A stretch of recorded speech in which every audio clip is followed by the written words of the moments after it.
Ang mga guro ay ang nagsisilbing pangalawang magulang natin sa paaralan. Sila ang mga nagturo at gumabay sa atin sa kung nasaan man tayo ngayon. Itinuturing din nila tayo bilang kanilang mga anak na dahilan kaya mas napapamahal tayo sa kanila. Kaibigan, ang kwentong ito ay tungkol sa isang guro na labis niyang minamahal ang kanyang mga naging estudyante. At nang lumipas ang maraming panahon ay ganito pa ang isinukli sa kanya ng mga ito. Sa isang lugar sa Maynila, mayroong isang matandang lalaki ang matagal nang naninirahan na mag-isa. Ang kanyang pangalan ay Juan. Siya ay isang dating guro sa high school. Halos buong buhay niya ay kanya nang nailaan sa kanyang pagtuturo. Kaya dahil doon ay nawala na sa kanyang isipan ang bumuo ng kanyang sariling pamilya. Nagkaroon siya dati ng nobya pero hindi naman yun nagtagal dahil nasa trabaho ang kanyang atensyon nung mga panahong iyon. Kaya napilitan ng kanyang nobya na hiwalayan siya. Noong siya ay nagtuturo pa, ay itinuturing niya ang kanyang mga estudyante na kanyang mga sariling anak. Kapag ang iba sa kanila ay walang-wala, ay tinutulungan niya ito upang makaraos.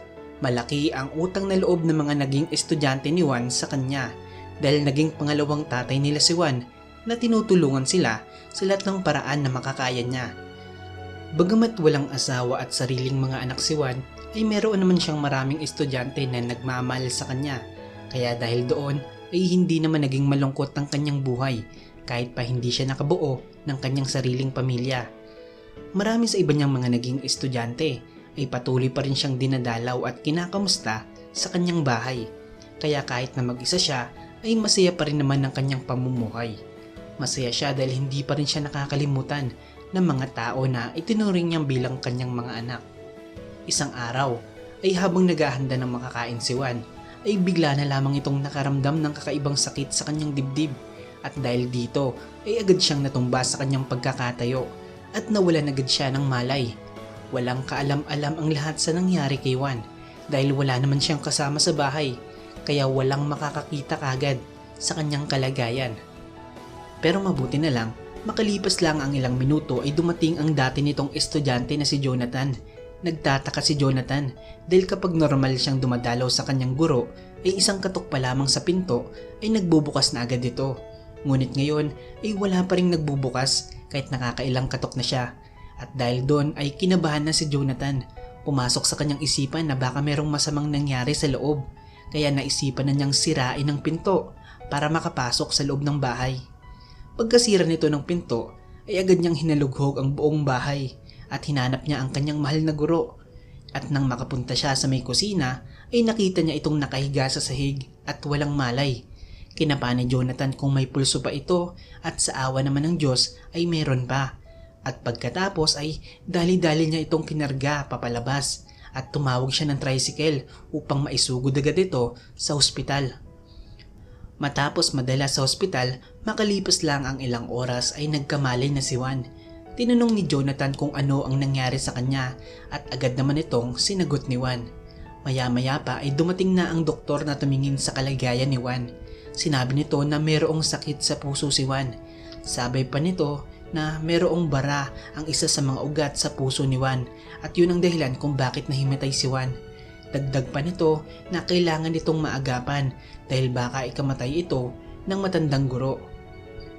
Matapos itong marinig ni Juan ay tumamlay ang kanyang muka dahil wala naman siyang ganun kalaking pera para maipangbabayad sa gagawing operasyon para sa kanya. Naisip din niya na matanda na siya at baka ito na talaga ang nakatadhana para sa kanya. Nang marinig naman ito ni Jonathan ay napaisip siya kaagad kung ano ang kanyang magagawa upang matulungan ang kanyang guro na gumaling sa kanyang sakit. Maya-maya ay naisip ni Jonathan na kausapin ang kanyang mga kaklase. Magbabaka sakali siya na humingi ng tulong sa mga ito at para na rin makalikom ng pera na maipambabayad nila sa operasyon ng kanilang mahal na guro. Nang gumabi ng araw na iyon ay nagpaalam na si Jonathan na uuwi na siya. Sinabi ni Jonathan sa kanyang mahal na guro na magpahinga na lamang ito at huwag nang magpapakapagod pa. Nang makauwi na si Jonathan ay agad niyang kinontak ang kanyang mga dating kaklase at ikwento niya ang lahat ng nangyari nung araw na iyon. Naitanong din ni Jonathan kung meron ba silang mga kakilala na dati ring naging estudyante ng kanilang mahal na guro. Dahil kung meron ay maaari din nilang itong kausapin upang maipaalam sa kanila ang kalagayan ng kanilang guro na si Juan. Nang makausap na ni Jonathan ang lahat, ay sinabi nito sa kanila na ang tulong na kanilang ibibigay ay magsisilbing ganti nila para sa kanilang mahal na guro sa lahat ng kabutihang ipinakita nito sa kanila.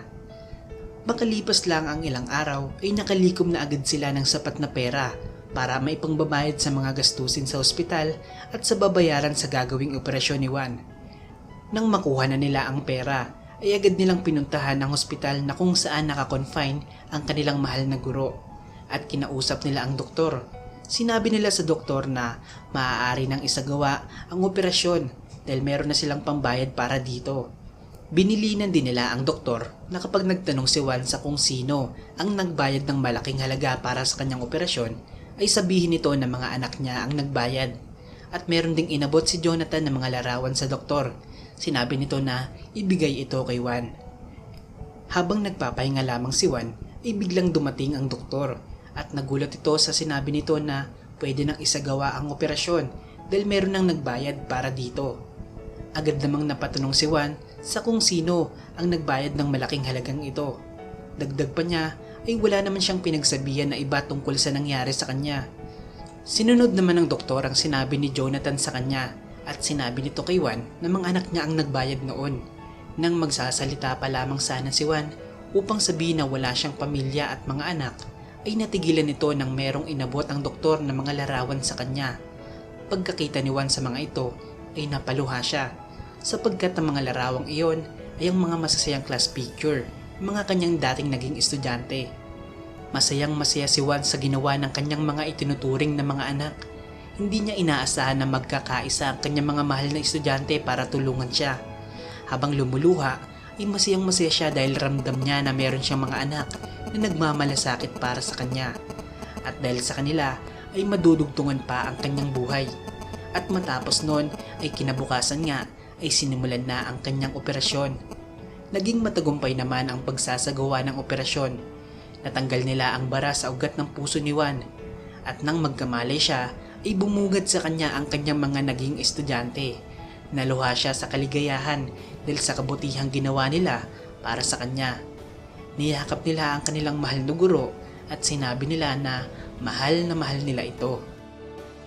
Kaibigan, bago magtapos tong video natin, ay shoutout po na kila Princess Abansenya, Dale Lazaro, Aljon Delina, Charles Hapon, at shoutout din kila Daxme Gaming, Jackie Morales, Maki Ganadin Concepcion, Jan Berhel Pedeg Glorio. Kaibigan, maraming salamat po sa inyong panunood at maraming salamat po sa inyong oras. Hanggang sa susunod pa nating mga videos. Salamat po. Paalam.